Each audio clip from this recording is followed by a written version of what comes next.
Warahmatullahi wabarakatuh. Waalaikumsalam warahmatullahi wabarakatuh.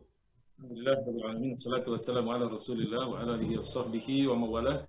Asyhadu an la ilaha illallah wahdahu la syarikalah wa asyhadu anna Muhammadan abduhu wa rasuluh la nabiyya wa la rasula ba'da. Baik, hormat saya untuk para narasumber dan juga pada seluruh peserta diskusi ini. Ya, alhamdulillah saya diberi amanah lagi untuk menyampaikan pendapat-pendapat saya tentang topik pada malam hari ini. Ya, jadi satu hal mungkin pertama yang ingin saya sampaikan adalah bahwa apa yang terjadi hari ini, ya, khususnya dalam masalah korupsi dan banyak persoalan-persoalan lain yang membelit negara yang kita cintai ini, sebenarnya adalah merupakan satu hal yang wajar, ya. Satu hal yang merupakan konsekuensi logis dari sebuah penerapan sistem.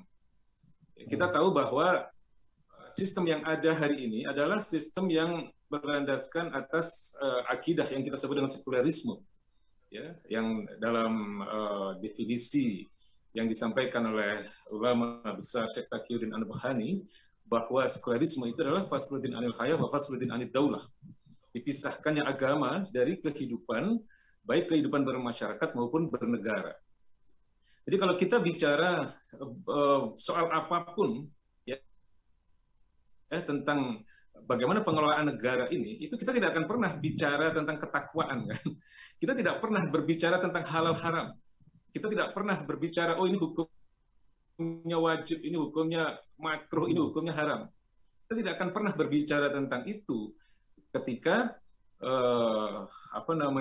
pelaksanaan pengelolaan negara ini dilakukan. Itulah sekularisme, satu akidah yang menjadi induk dari apa yang kita sebut dengan demokrasi, nasionalisme dan seterusnya itu. Ya, jadi kalau kita berharap bahwa penegakan hukum dalam hal ini khususnya adalah kita menginginkan adanya satu solusi yang baik, solusi yang benar, solusi yang adil tentang persoalan korupsi ini bagaikan sesuatu yang tidak mungkin bisa kita dapatkan, itu sesuatu yang mimpi di siang bolong, gitu, kalau saya bilang. Ya, artinya persoalan seperti ini akan terus terjadi. Ya. Karena dalam sistem sekularisme, ya, khususnya adalah dalam hal bagaimana seorang penguasa itu bisa duduk, ya, melalui proses demokrasi. Itu kan kita tahu bahwa itu tidak lebih merupakan satu kompromi, ya, bahasa yang halus ini sebenarnya. Kalau lebih tepatnya lagi sebenarnya konspirasi elit-elit tertentu, pihak-pihak tertentu yang kita sering sebut dengan oligarki, itu ya, untuk menempatkan orang-orang tertentu yang bisa jadi orang yang duduk itu pun merupakan bagian dari oligarki itu sendiri, di mana dengan berjalannya kekuasaan itu mereka harapkan bahwa kepentingan-kepentingan yang mereka inginkan itu bisa tetap terlindungi. Ya. Jadi siapapun yang duduk dalam satu sistem pemerintahan yang dilandaskan atas dasar sekularisme itu tidak mungkin bisa diharapkan akan mencapai hasil yang ideal dalam rangka pemberantasan korupsi, ya, atau secara umum dalam penegakan hukumnya. Tidak mungkin bisa dilaksanakan secara ideal, ya, tidak mungkin bisa dilaksanakan secara objektif, ya, karena pasti akan ada pihak-pihak tertentu yang tidak mungkin bisa disentuh, yaitu mereka yang ada di balik penguasa-penguasa yang duduk di situ, ya, kaum kapitalis yang memodali mereka, ya. Jadi termasuk kita melihat bagaimana hari ini upaya pelemahan terhadap KPK itu dilakukan, itu kan bagian dari itu, ya, bagian dari upaya untuk melindungi kepentingan-kepentingan pihak-pihak tertentu. Ya. Kita tahu bahwa ketika KPK itu menginginkan untuk berjalan secara ideal, ya, dengan melakukan kerja yang cukup baik, ya, sehingga menimbulkan banyak pujian pada beberapa waktu yang lalu. Kemudian kan tiba-tiba ada apa yang disebut dengan TWK, ya, tes wawasan kebangsaan. Ya, ini kan hanya semacam wasilah saja, semacam jalan atau semacam sarana untuk menyingkirkan orang-orang yang tidak bisa diajak kompromi, gitu, ya, untuk menyingkirkan orang-orang yang punya idealisme. Karena kita tahu bahwa 57 orang yang kemudian tidak lulus tes wawasan kebangsaan ini, di situ ada nama-nama yang justru menjadi harapan besar bagi masyarakat untuk bisa selesainya persoalan korupsi di Indonesia. Di situ ada Novel Baswedan, ada ya banyaklah ya orang-orang yang punya peran besar di dalam mengungkap kasus-kasus korupsi yang besar. Mereka juga berada di balik OTT terhadap koruptor-koruptor besar. Mengapa justru orang-orang yang punya integritas seperti ini, orang-orang yang punya kredibilitas seperti ini yang tidak lulus tes wawasan kebangsaan gitu kan? Ini kan satu pertanyaan besar. Jadi memang bukan satu rahasia lagi bahwa upaya untuk melemahkan KPK ini memang terjadi dan sedang terjadi. Tepatnya mungkin lebih kepada bagaimana agar KPK ini bisa dikendalikan ya, untuk tetap tidak bisa menyentuh pihak-pihak tertentu tadi. Termasuk juga saya ingin berkomentar juga tentang bagaimana kemudian tiba-tiba muncul ya sebuah kasus yang sebenarnya sudah selesai 2 tahun yang lalu. Ya, persoalan bendera yang dalam tanda kutip disebut masyarakat dengan bendera HTI itu. Ya, ini kan lucu gitu ya. Ini kan lucu ini.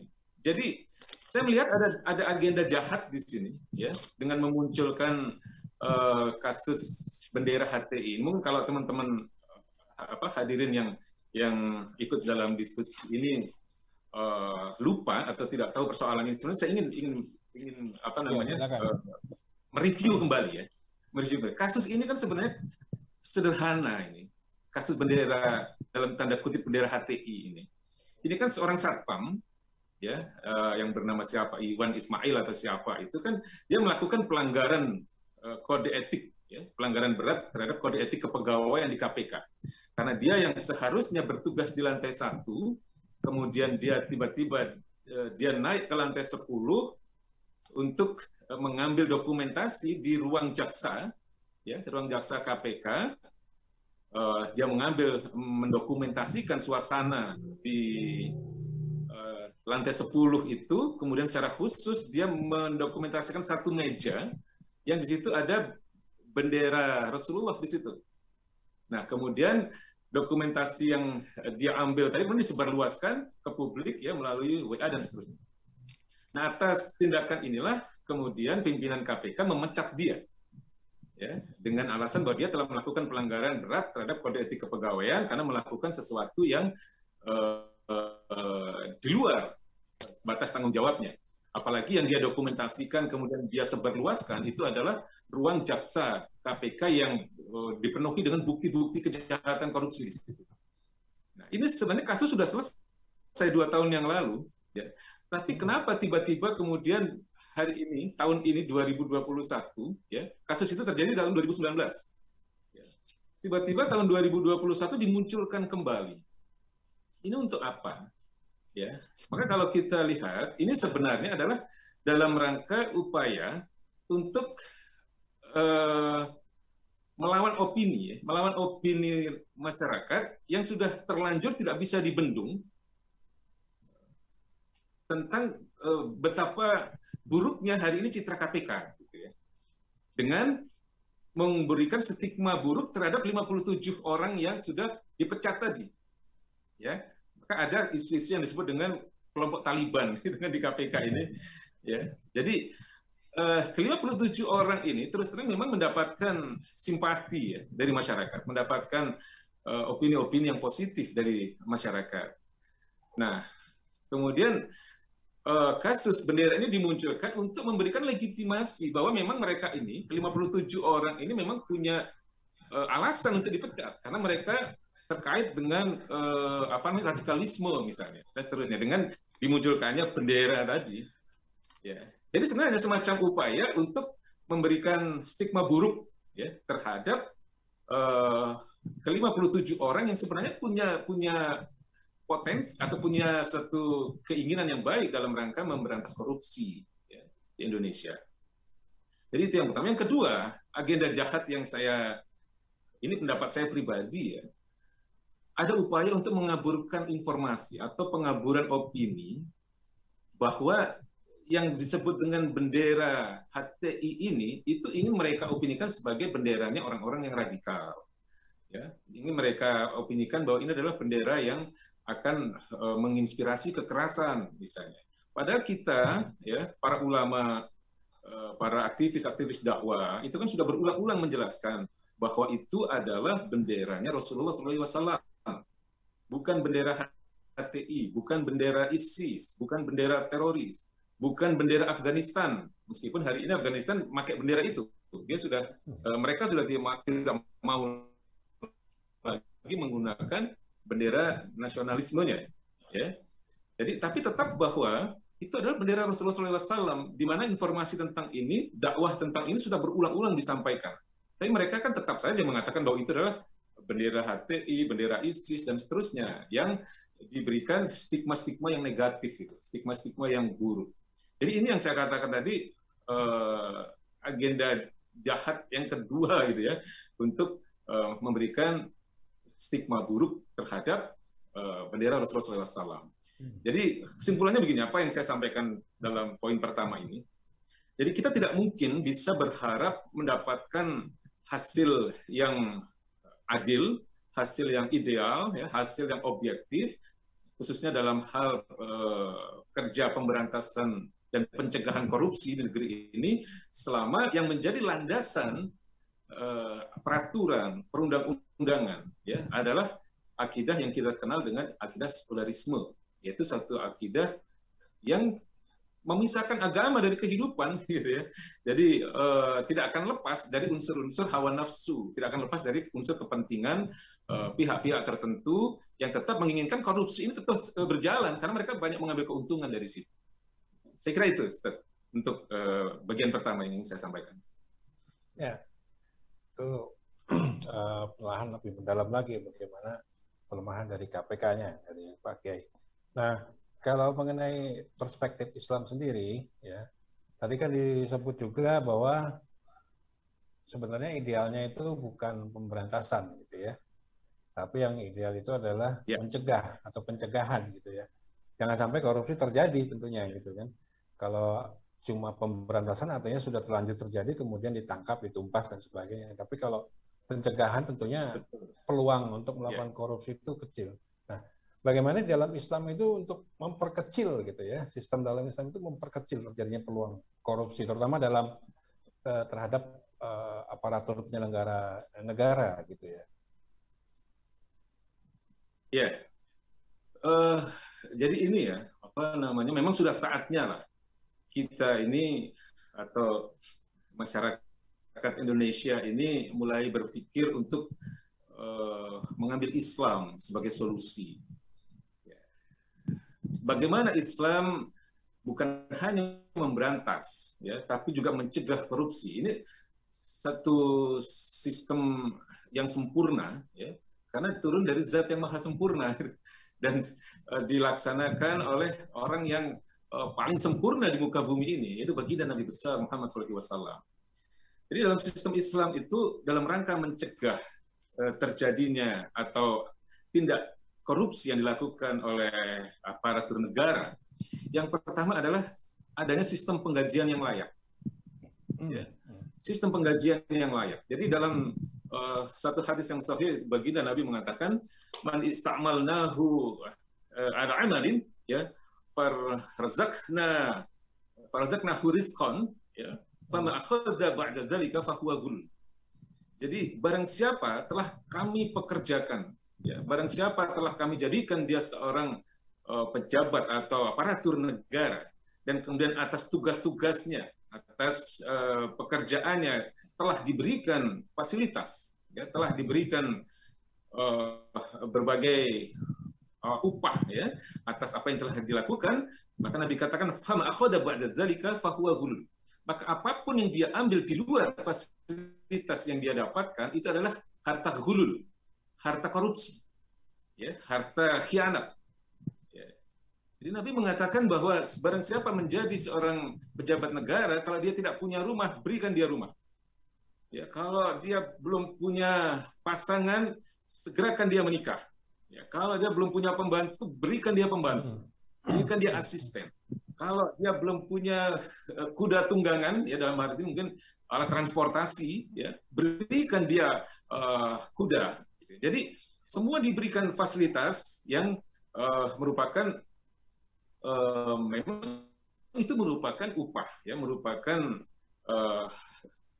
balasan atau jasa atas apa yang telah dia abdikan kepada negara. Jadi satu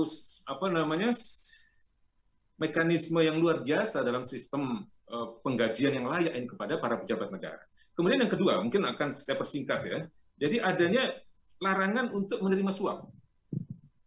Ya, jadi jelas bahwa Islam melarang seorang pejabat negara itu untuk menerima suap dan hadiah. Ya, Nabi mengatakan atau dalam satu hadis disampaikan la'ana Rasulullah SAW ar-rasi wal murtashi. Jadi Nabi itu sangat melaknat orang-orang yang menyuap dan orang-orang yang disuap. Ya, kalau dalam bahasa kita mungkin gratifikasi.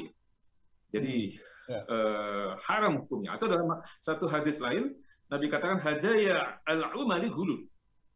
Jadi hadiah bagi seorang pegawai negara atau seorang pejabat atau aparatur negara itu adalah ghulul.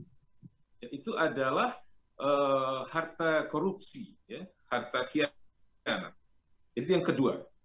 Yang ketiga, ada mekanisme yang mungkin sudah kita kenal dalam sistem yang sistem modern juga, ya, yaitu apa yang disebut dengan pembuktian terbalik. Ya, pembuktian terbalik terhadap kepemilikan harta seorang pejabat.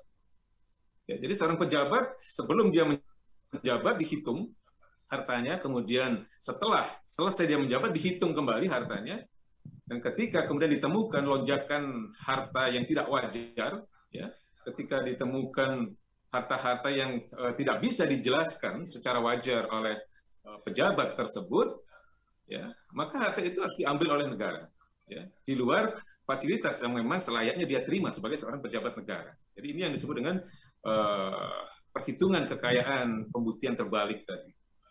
Kemudian yang keempat, faktor yang paling penting juga yaitu adalah diharuskan adanya keteladanan dari seorang pemimpin.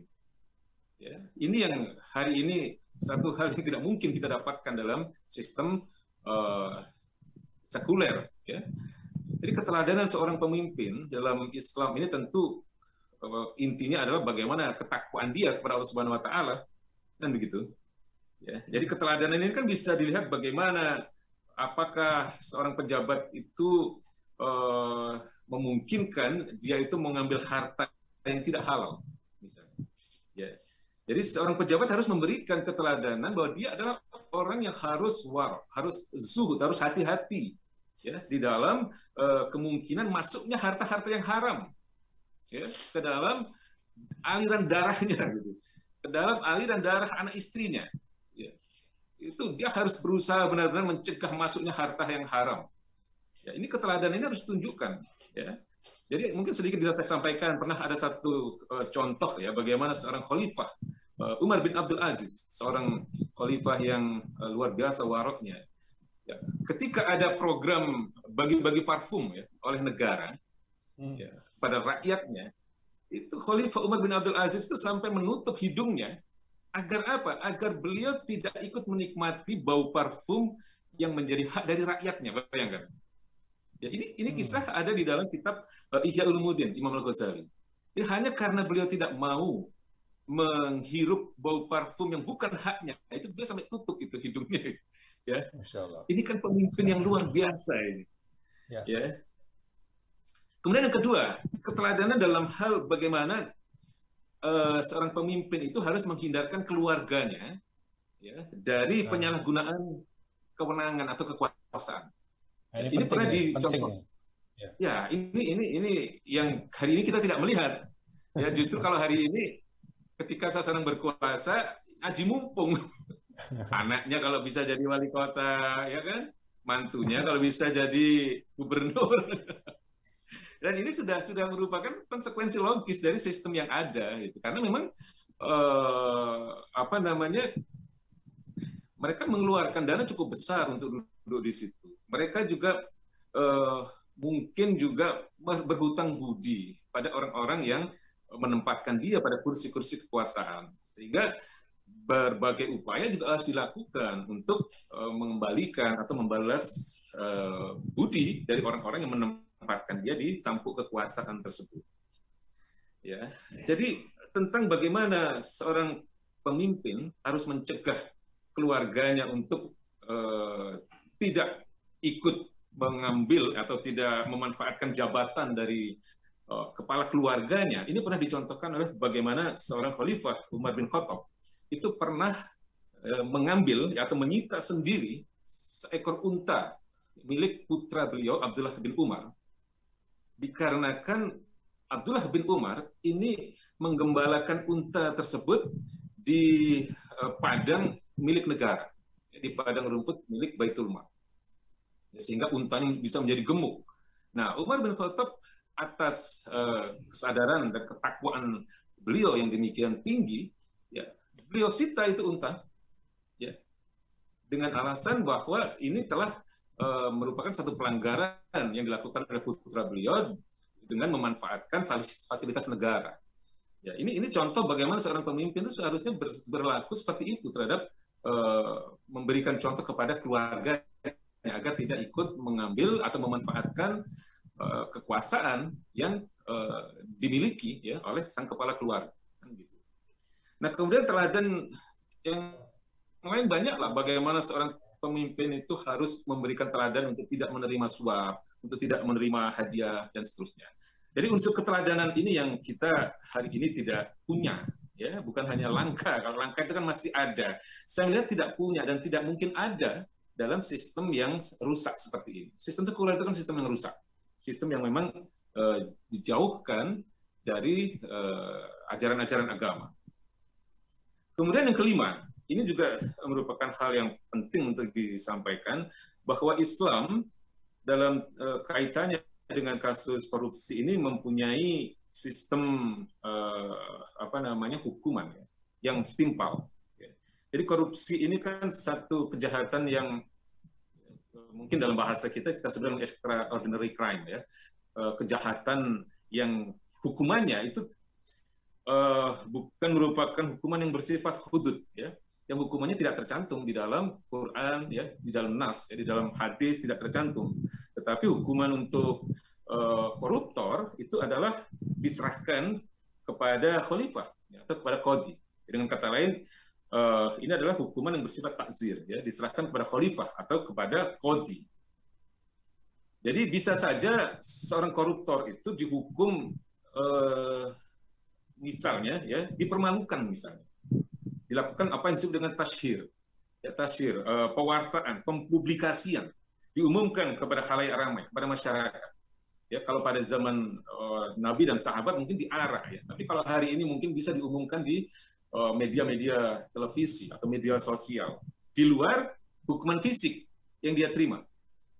Ya, jadi bisa jadi hukumannya bersifat kurungan, ya, bisa penyitaan atas hartanya, bisa juga hukuman mati misalnya kalau sampai pada batasan tertentu.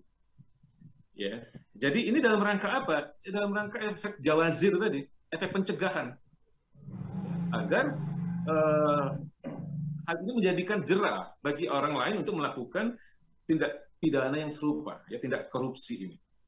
Jadi hukuman untuk koruptor ini memang hukuman yang sangat berat, ya, karena ini merupakan satu tindak kejahatan yang spesial, ya, yang disebut sebagai extraordinary tadi. Ya. Itu yang kelima. Yang keenam, yang terakhir, memang juga dibutuhkan di sini adalah adanya peran masyarakat, ya, pengawasan masyarakat untuk senantiasa memberikan informasi kepada negara, ya, terhadap kondisi pejabat, ya, pejabat-pejabat yang kemungkinan mengalami pelonjakan terhadap kepemilikan harta yang mencurigakan dan seterusnya, ya. Jadi di sini memang peranan masyarakat dibutuhkan juga dalam rangka melakukan pencegahan, ya, terhadap tindak pidana korupsi. Jadi itu intinya, ya. Saya kira ini garis besarnya saja, tapi ini adalah satu sistem yang sempurna, ya, karena datangnya dari zat yang maha sempurna dan dijalankan oleh seorang manusia yang paling sempurna di muka bumi ini, yaitu sistem Islam.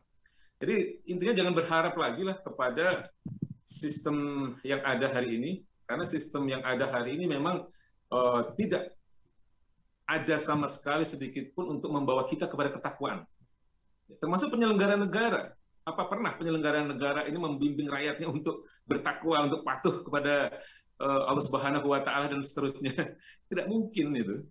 Jadi itulah yang saya katakan tadi, bahwa sudah saatnya kita mulai berpikir untuk menjadikan Islam sebagai solusi, berpikir out of the box, ya, berpikir tidak sebagaimana selama ini menjadi pemikiran umum di tengah-tengah masyarakat, bahwa sistem yang ada hari ini memang merupakan sistem yang bukan sistem yang ideal, bukan sistem yang baik, ya, apalagi sempurna. Hanya sistem Islam lah yang sempurna, dan ini terus harus diberikan pemahaman kepada masyarakat. Saya kira itu sementara yang bisa saya sampaikan.